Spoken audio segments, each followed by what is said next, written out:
Salus Property Suprema Lex Esto, keselamatan rakyat adalah hukum tertinggi. Adagium ini menjadi pijakan penting dalam menilai sistem peradilan pidana di Indonesia, di mana hukum bukan sekedar alat menghukum, tetapi juga harus melindungi hak warga negara dalam menjamin keadilan yang proporsional. Assalamualaikum warahmatullahi wabarakatuh. Selamat sore Dewan Juri yang terhormat dan juga rekan berpikir yang telah menonton video ini. Perkenalkan, nama saya Marsyakla Sabila, yaitu perwakilan dari delegasi Universitas Pajajaran yang pada hari ini akan memaparkan mengenai rancangan Kitab Undang-Undang Hukum Acara Pidana ataupun RKUHP yang hadir sebagai jawaban atas ketimpangan kekuasaan dalam sistem peradilan pidana saat ini.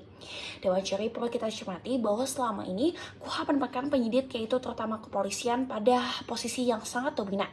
Mereka memiliki kewenangan luas mulai dari memulai hingga bahkan menghentikan penyidikan, sehingga prinsip check and balances ini sering terabaikan.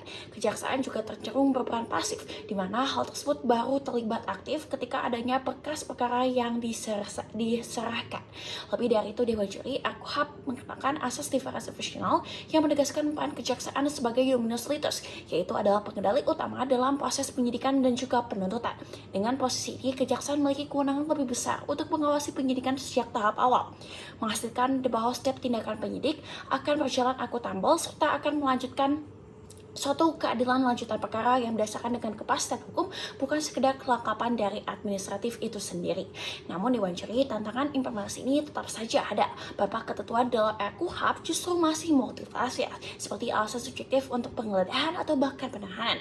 Oleh karena itu, posisi kejaksaan sebagai judicial warrant, yaitu adalah mekanisme preventif sebelum penangkapan dan juga kewajiban perekaman pemeriksaan untuk mencegah pelanggaran hak tersangka menjadi suatu hal yang relevan. Hal ini menunjukkan bahwa kejaksaan tidak hanya bersifat sebagai simbolik, tetapi juga nyata dalam menegakkan hukum yang lebih adil.